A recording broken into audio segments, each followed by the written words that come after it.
കേരളത്തിന്റെ പല ഭാഗങ്ങളിൽ നിന്ന് കസ്റ്റംസ് വാഹനങ്ങൾ പിടിച്ചെടുത്തതായുള്ള വാർത്തകൾ നമ്മളിൽ പലരും കേട്ട് കാണും. പല പ്രമുഖരുടെ വാഹനങ്ങളും ഇക്കൂട്ടത്തിലുണ്ടായിരുന്നു. ഓപ്പറേഷൻ നുങ്കൂർ എന്നാണ് ഇതിന് പേരിട്ടിരിക്കുന്നത്. എന്താണ് ഓപ്പറേഷൻ നുങ്കൂർ എന്നതിന്റെ പൂർണ്ണ വിവരം നമുക്ക് ഈ വീഡിയോയിലൂടെ നോക്കാം. ഭൂട്ടാൻ ഭാഷയിലുള്ള പേരാണ് നുങ്കൂർ എന്നുള്ളത്. വാഹനങ്ങൾ എന്നാണ് ഇതിന്റെ അർത്ഥം. ഭൂട്ടാൻ സൈന്യം ഉപേക്ഷിച്ചതും വിന്റേജ് വിഭാഗത്തിൽപ്പെടുന്നതുമായ 150ഓളം വാഹനങ്ങൾ ഇന്ത്യയിലേക്ക് കടത്തിയെന്ന റിപ്പോർട്ടിന്റെ അടിസ്ഥാനത്തിലാണ് ഇതേക്കുറിച്ച് കസ്റ്റംസ് അന്വേഷണം ആരംഭിച്ചത്.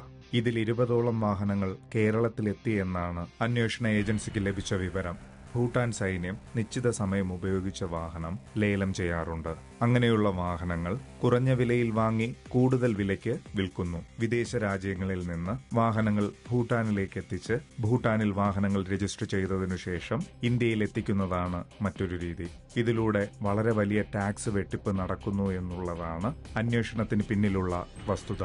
നമ്മളൊരു വാഹനം ഇന്ത്യക്ക് പുറത്തുനിന്ന് കൊണ്ടുവരികയാണെങ്കിൽ ഗവൺമെന്റിന് ടാക്സ് നൽകേണ്ടതായിട്ട് വരും. എന്നാൽ ആ ടാക്സ് വെട്ടിപ്പ് നടന്നിരിക്കുന്നത് ഹിമാചൽ പ്രദേശ് വഴിയാണ്. ഹിമാചൽ പ്രദേശിലെ HP52 എന്ന രജിസ്ട്രേഷൻ വഴിയാണ് ഇത്രയധികം ടാക്സ് വെട്ടിപ്പ് നടന്നിരിക്കുന്നത്. അവിടെ നിന്നും NOC എടുത്തുകൊണ്ട് കാറുകൾ ഇന്ത്യയിലേക്ക് എത്തിച്ചിരുന്നു. ഹിമാചൽ പ്രദേശിൽ ഈ വാഹനങ്ങൾ രജിസ്റ്റർ ചെയ്യുമ്പോൾ അവിടെയുള്ള ഉദ്യോഗസ്ഥരും ഇതിന് കൂട്ടുനിന്നിരുന്നു. ഭൂട്ടാനിൽ നിന്ന് വാഹനങ്ങൾ ഇന്ത്യയിലേക്ക് എത്തിക്കുകയാണെങ്കിൽ ഇന്ത്യയിൽ നികുതി ഇളവുണ്ട്. ഇതാണ് പലരും പ്രയോജനപ്പെടുത്തിയത്. ഇതിന് ഇല്ലീഗലായിട്ടുള്ള പല വഴികളും ഏജന്റുമാർ നടത്തിയിരുന്നു. അതിലൊന്നാണ് വ്യാജരേഖകൾ ഉണ്ടാക്കിയത്. ഇതിനെപ്പറ്റി കസ്റ്റംസ് പറയുന്ന മറ്റൊരു വസ്തുത, ഈ കാറുകൾ അതിർത്തി വഴി കടത്തുമ്പോൾ അതിൽ മയക്കുമരുന്നും സ്വർണവും അടക്കം കടത്തുന്നതായും റിപ്പോർട്ടുകൾ ലഭിച്ചിട്ടുണ്ട്.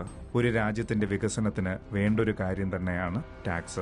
അങ്ങനെയുള്ള ടാക്സ് വെട്ടിപ്പ് നടത്തി എന്നുള്ളതാണ് ഇതിലൂടെ കണ്ടെത്തിയിരിക്കുന്നത്. വലിയൊരു നികുതി വെട്ടിപ്പ് സംഘം ഇതിൽ പ്രവർത്തിക്കുന്നതായും കണ്ടെത്തി. അതുകൊണ്ടാണ് ഓപ്പറേഷൻ നുങ്കൂർ എന്ന പരിശോധനയിലേക്ക് കസ്റ്റംസ് കടന്നത്. നമ്മളിൽ പലരും വാഹനം അത്രയധികം ഇഷ്ടപ്പെടുന്നവരായിരിക്കും. വിന്റേജ് വാഹനങ്ങൾ വളരെയധികം വില നൽകിയാണ് പലരും വാങ്ങുന്നത്. വാഹനത്തിന്റെ രജിസ്ട്രേഷനും ഡോക്യുമെന്റ്സും എല്ലാം കൃത്യമാണെന്ന് ഉറപ്പുവരുത്തിയതിനു ശേഷം മാത്രം വാഹനങ്ങൾ വാങ്ങാൻ ശ്രമിക്കുക. വിന്റേജ് വാഹനങ്ങൾ മാത്രമല്ല, അന്യ സംസ്ഥാന വാഹനങ്ങൾ വാങ്ങുമ്പോഴും കേരള രജിസ്ട്രേഷനിലുള്ള വാഹനങ്ങൾ വാങ്ങുമ്പോഴും കൃത്യമായ ഡോക്യുമെന്റ്സ് നോക്കി മാത്രം വാഹനം വാങ്ങാനായി ശ്രദ്ധിക്കുക. എല്ലാവർക്കും നന്മയുണ്ടാകട്ടെ. എല്ലാവർക്കും ഹൃദയം നിറഞ്ഞ വണക്കം.